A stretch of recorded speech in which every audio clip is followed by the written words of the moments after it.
as we get set for the final race. It's the V8 Utes fueled by Holdsworth Cafe. And we dropped the hammer. Good start for both guys on the front row, and a great start for Jesse Dixon, who snuck up the inside of a couple of them. He might get Cedars as well. McNally looks to take the lead of the race through Held Corner. Marjoram and Jane go banging doors, and so too Fisher, and we're now riding on board with. So Jesse Dixon got a good run up the inside of Chris Walton there. That was the biggest sort of mover off the start line, but it was pretty even between the two guys on the front row, Nathan Pretty and Reece McNally. But Reece McNally, he's hung on the through the first corner, and he's going to hold position up into turn 2. This is the part of the track where we saw so much drama yesterday. There we go. We're going to see some more drama now as Ryle Harris, who gave a little bit of a kiss to the right rear of Fisher, and that cost Kim Jane, who went sliding out wide, kind of like David Reynolds on lap 1 last year of the big race. First time through the cutting, it's very narrow through there. You certainly run a road very quickly when you're trying to go side by side up into the cutting, that's for sure. The first lap, though, you always try and give a little bit of room, get yourself through there, try and not make contacts. It's very easy to bend suspension. But here we are with Jeremy Gray. You see how close they are to the wall under the tree. He's managed to get further than he did in yesterday's first race, second race, I should say, the reverse grid race. We flipped the top 8, and it was Nathan Pretty who was victorious. Holden looking to get a bit of a clean sweep here.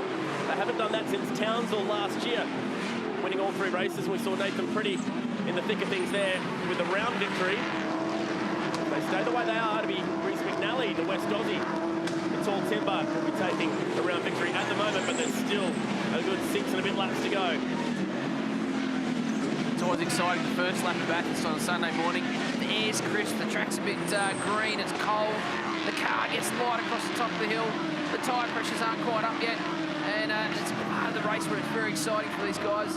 You've got to try and find a way through. You've got to take advantage of the little opportunities that come, but you also got to make sure you get it right, because it's a long morning. Even a 7-lapper around here still takes a fair time.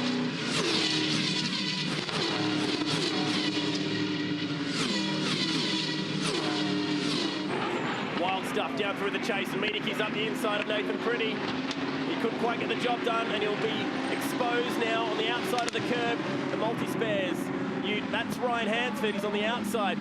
Son of the driver who won the Bathurst 1000 with Larry Perkins. Oh, no! He's gone! They all ganged up on him at the final corner, and at Murray's, Pretty's facing the wrong way. GoPro be a hero. He was a hero yesterday, and now he's facing the wrong way at the last corner. That's all it takes, isn't it? It was a little bit of contact there from Ryan Hansford in the rear of the back of Nathan Pretty's car, just locked the rear brakes and spun him round. So that's one of the things. I could see David Cedars sit in the background going, I might inherit the earth here. This could be interesting. Second year in the series for Adam Marjoram and the Auto 1 Utes side by side with Ryle Harris, 2-time champion, and also completed the Dunlop Series race here yesterday. Put an arm like Popeye after completing a lot of laps around Mount Panorama so far this week, and Kim Jane's got a long way back after a couple race wins here last year and a podium. He's back fighting in the Minnows. A couple of big names back there, including Craig-Lowndes. Let's have a look at the start. The Heyman Resuit got an absolute belter of a start. Chris Walton was slow to jump, and Dixon got up the inside of him on the approach to Hell Corner. Quite clean through the first corner there. A little bit of contact, a little bit of rubbing, 3 wide. They managed to all get through that nice and cleanly, but this is the move that was quite interesting. Harris up the inside of Fisher there, and you can see that little bit of contact. Kim Jane's just taking avoiding action. He's never one to die wondering, is he, Ryle Harris? No, he's certainly, and he's aggressive in terms of making those moves. How close is that to absolute disaster? And I tell you, once you get off that racing line, you start getting up in that dust and that marbles. It's an ugly place to be. So he's done a great job to hang on to that one. This was great yesterday. It continued on today. These guys went side by side for, through the chase all the way up the hill. But here they are side by side again. And look at that way that car moves around. That's exciting stuff. Slick Meedeke making his return to Mount Panorama racing in this series, at least. He raced in the Dunlop Series here last year. And the boys just bending a couple of panels on the way through. Hard at work, soaring away on the wheel, and this is how it all ended up. Ryan Hansford may be the guilty party there. I think he might be having a bit of a visit to the driving standards of Officer later after this race, that's for sure. Which coincidentally is Chucky Baxter this weekend, and that is never good. Hopefully that's not dropping any liquid through the cutting. We have a standard engine package which is shared across the board. Oh, the converter it's happened again. Gone straight up the back of Danny Bazadzik. That was Phil Woodbury, the guilty party on this occasion, and he's done a disappearing act. We've lost him in the dust. That's the first for Bathurst. Yeah, he's disappeared, he's gone. But yeah, Phil Woodbury, I think he's probably got that one very similar to Ryan Hansford. They got a little bit late on the brakes, bit of a tap in the back, and away she's gone. Woodbury's one of 7 drivers making their first appearance at the mountain in the Utes, and proving that it's very easy to get it wrong. The champion-elect now on the back of the man who's probably going to hand over the championship at some point. Ryle Harris is starting to find a bit of speed now. He's been driving with Matt Stone Racing.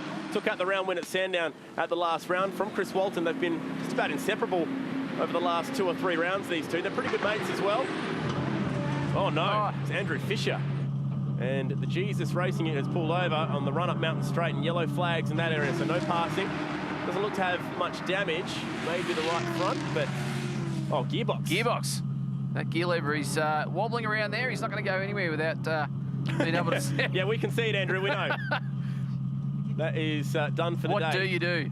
We use a standard rip shift style gearbox. It's an H pattern, not like a sequential box that we see, and no paddles available to the VAU boys. No, just old school. They're usually pretty bulletproof. Roll Harris had a problem with one up in Darwin earlier this year. He was the leaders. They've spread it out just a little bit. The Stratco Ute is having a fantastic weekend, isn't he? Most improved driver in the category last year. Hansford right on the edge across the top. Reece McNally, he's doing a great job, as you said. Madecki there was under pressure quite early from Cedars, but the cars started. There's that contact from Woodbury. Oh, man. No, it wasn't. It was only a kiss.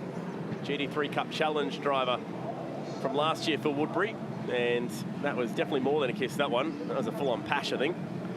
He's really gone up the back of the tailgate and slammed it off onto the grass. It's all yours, that one, Chad. I'll let you have that one. Thanks, Bugs. And Bazadzik facing the wrong way at the chase, and the Western General Bodyworks. Ute's going to need a bit of bodywork on the tailgate, and Woodbury showing that at one part of this racetrack, it's very easy to get it wrong with these brakes. Oh, it's a hard place down at the chase, particularly in these Utes. You've really got to be able to get a good feel of the tyre, and it is hard this time of the morning to be able to feel the tyre and the braking. Once they lock, they're very hard to unlock.